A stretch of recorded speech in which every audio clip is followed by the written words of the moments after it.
Hello, hello. I'm Lorraine Sish, Stampin' Up! Demonstrator, and welcome to Whip It Up Wednesday.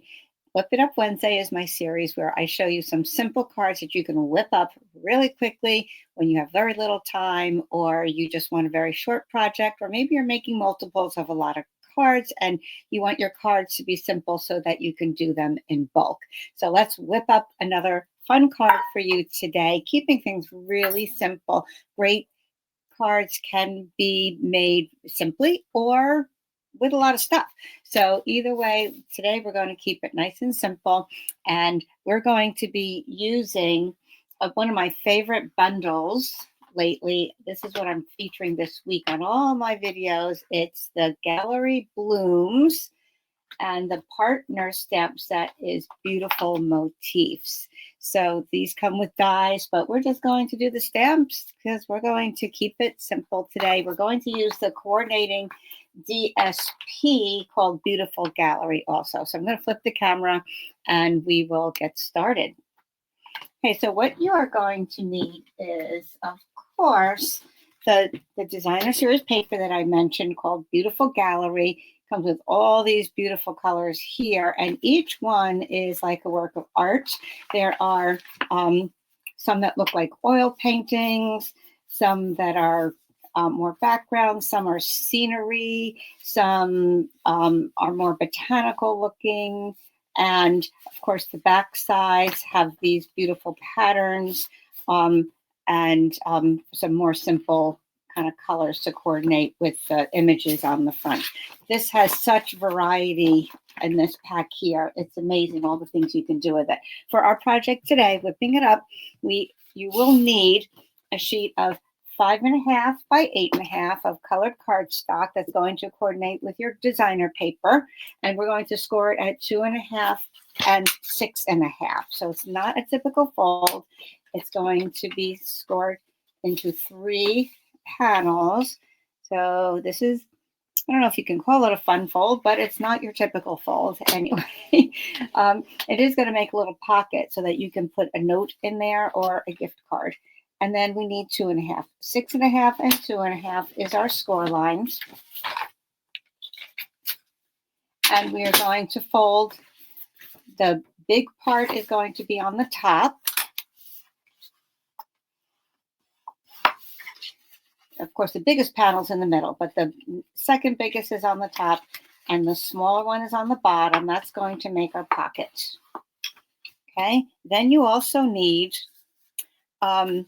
designer paper that is 2.25 by 5.25. One that's a little smaller, 1.75 by 5.25. And then just a strip that is 5/8 by 3.5. Now, after I cut up my 6 by 6 paper, I was left with this. So you can do this all with just one 6 by 6 piece of designer paper and still have something left over. Now, if you take a look at the back of your paper, see if that coordinates. Sometimes they do, sometimes you need a separate piece of paper. So we want one of these to be a different pattern. So I do like the back of that in coordination with that. So I'm going to just flip that over and use the contrasting. And then I could decide when I get my card together, which side do I want to use? Most likely the pattern one for this particular card. Okay, and then you will need, for your note that you're going to slip in the pocket, is going to be 3.5 by 4.5, in which this piece is going to get glued right on top there. So I'm going to do that right now. 3.5 by 4.5. And this little strip, it could be a 1/2 inch, whatever you have left over in your stash or what is left over from what you cut. Okay, so look at that. That's really pretty. That's going to be our note, a little place to write over there. Okay, then you need a couple of scraps. You need a little scrap for your sentiment and then something to back it with. If your cardstock is light and you want to stamp right on your color, that's fine too. Since this is dark Calypso Coral, I'm choosing to stamp on my white. I'm going to mat it with the coral. All right, or you can emboss it. Okay, but that's not whipping it up so much. That's taking a little more time, but maybe you want to do that. If you have time to step it up, that's great too. All right, so we are going to take a little tear and tape. Okay, this is one other adhesive. You want your regular adhesive and you want some foam dimensionals. You also will need some tear and tape. You could use regular glue. I like the tear and tape. It's nice and strong, and I just like to put a little piece there and then just snap it off. Just tear it off. Keep it close to the ends of your cardstock, your card base, because we're going to fold it up and you want this little note to fit inside. So you want to make sure you have plenty of room here. You don't want to leave it right to the bitter end because it'll be hard to slip your note, and you do want a little wiggle room in there. So we peel these off nice and easy. Don't have to worry about the wet glue. And then our designer papers, the top part's going to be our flap, kind of like an envelope. Designer papers are going to go on there, the bigger one on the bigger flap, obviously.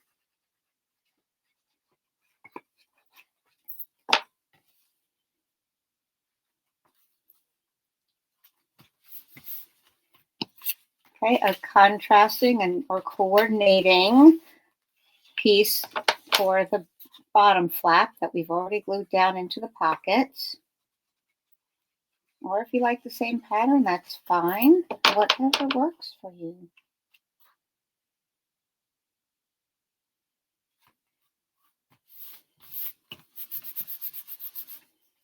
All right, then our little card is going to fit in there.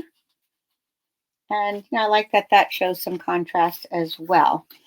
Okay, so that's the front. Now we need something to kind of hold it closed and put our sentiment on. So I'm going to just use a piece of white that I had in my scraps that fits my sentiment. I am using from the Beautiful Motifs. Thank you for everything. And I'm going to do that in basic gray. I've been liking using basic gray a lot as a replacement for black when I feel black might be a little too stark, too much of a contrast. I'm going to go just to leave a little bit of space on either side because I might want to add just a touch of another little stamp there. So I'm not giving you these measurements because you'll have to just cut it to whatever fits your sentiments. All right, mine is, just a little bit more than 2.5, like 2, and I'm going to go 2 5/8. I might have to trim it to see if it's even. Well, I'll have to take a little bit off over here. Well, not 2.5, that's 2 1/4. All right, let me take off a little bit. I'm going to make it 2 1/4. Now that sort of evens it off a little bit. That's kind of nice. Use what you have and just trim it down. You don't have to worry about finding measurements for something. Right now I'm going to decide how much border I want around here because this is going to be our little clasp to hold this closed. So we don't want it too small. So I'm going to maybe leave maybe 1/8 of an inch. So that means I'm going to add 1/8 of an inch over here. And sometimes I just make a little mark with my fingernail and know that's where I'm going to cut it. Like I said, this is just a scrap here. Let me turn it this way so I have a straight edge. Okay, and test it. Oh, I do like that. And now I'm just going to eyeball. Yep, I want to cut it right there. Because sometimes when you like the size of something, but it's an odd size, like 1/16 of an inch or somewhere in between, you're not really sure, then I just like to do it this way.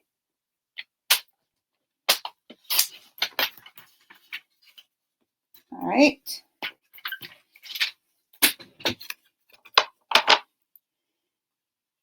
And I will glue this onto the coral. Okay, that just frames it nicely. And then that's going to hold that there. but we want to leave the top. We want to only adhere to the bottom. I'm going to use some dimensionals, but we're only going to put them to the bottom, and we're just going to overlap the top flap a little bit so that you can open it up. All right, so then when you close it up, you'll just kind of bend it and it'll go in there just like that. So you don't want it to be difficult, so you don't want to have too much sticking up there. So I'm going to put it about like that. So that's maybe about a 1/2 inch down. You can decide what works for you. Sometimes the longer rectangles might be a little, well, it's not really tricky to get in there. It's pretty easy. Sometimes a circle or an arch might be a little easier because it's more narrow on the top. I'll show you one of those in a minute. So we're just going to put dimensionals on the back here. You can see this is a scrap. I had a crab there at one point that I decided not to use.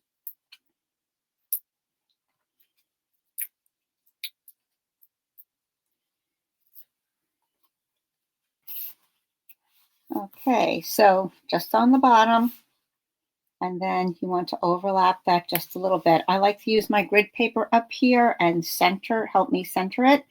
So this is going to go to 2 3/4 on either side, and now I can center this. It's going just a little more than the 1 inch, and I will overlap that about a 1/2 inch. So create just a little flap for you to tuck your envelope flap, I'm going to call that, right?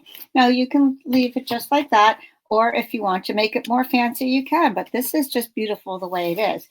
This is a card that I made years ago that I decided to case. I used a die on here and I gold embossed the sentiments, and we had the little note right there.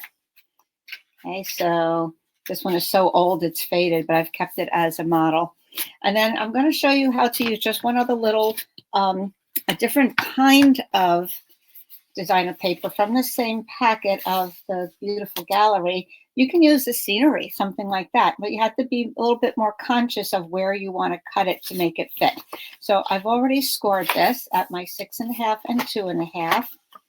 I'll burnish it with my bone folder. This is Misty Moonlight cardstock. And I'm going to glue this down so it's a little easier for me to then put my designer paper on. I'll glue it down with my tear and tape, that is. And up we go. Now we're going to say, I want that scenery. I want those boats in there. I just think that looks beautiful with the misty moonlight. So I'm just going to sort of measure and get an idea where I want that image to begin. It gets wider over here, but maybe I want more over here, or maybe I want a little bit of both. So I think I'm going to split the difference a little bit. So that means I'm going to have to cut off some from each side. So since I need 5/8 of an inch or 1/2 inch to go on my card, my inside card, I might just cut that part first. So I can decide where I want it to go. I can get rid of some of this here. So that's about 5/8 of an inch. So that works out fine. And I could use it that way. I could use the back.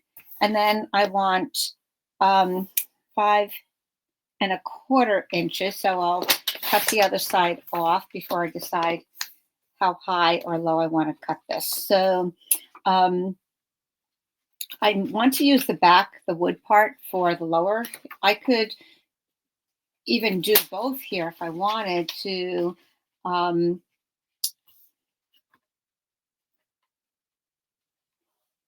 Cut some of this down here and then leave this up here, but that's a little low for that, so I won't do that. Never mind. So I'm going to see how far down here I want to cut off. I want to get some of this here. Cut less, you can always cut more.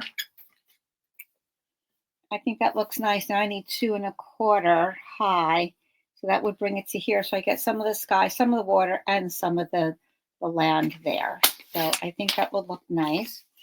That's 2 1/4, lovely. And then the back here, I'm going to use some of that wood grain. I'm going to use some of the lighter. So I want 1 3/4 for that. And I'm going to use that down below. Doesn't that look great?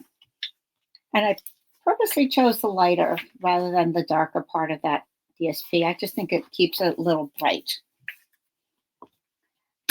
All right, and then let's just glue that down really quickly. So we're whipping up 2 cards here today. And I'll show you a few more designs that can work with this style.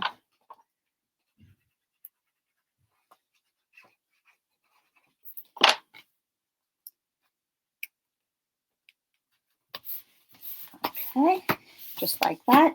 And we have this. I can decide which paper I want to use here. Doesn't really matter. I'll just cut that to 3 1/2. Oops, that was my score. Glue that down.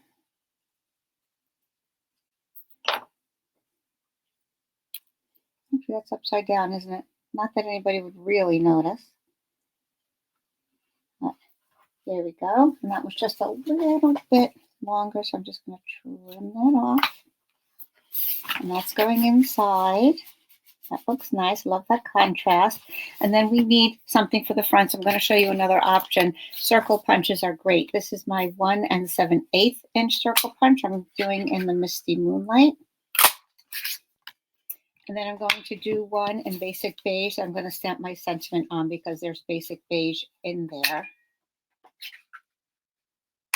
And that's what I'm going to stamp my sentiment on. I'll do I'm Here For You Always.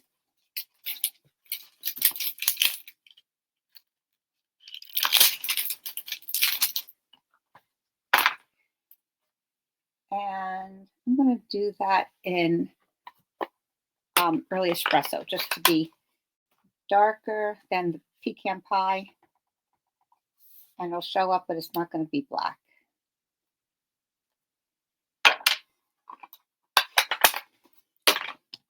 Okay, we'll glue that to this other circle. It'll give us a little bit of a border and also more strength, actually. Do that piece that will keep going, catching the top flap. And, oh, I got a little messy there. All right, I might have to put something up there. So we're going to put dimensionals just on the bottom. No, I might put 1 and then 2 just a little higher, like that, just to make sure it's secure. And then we have just whipped up another card.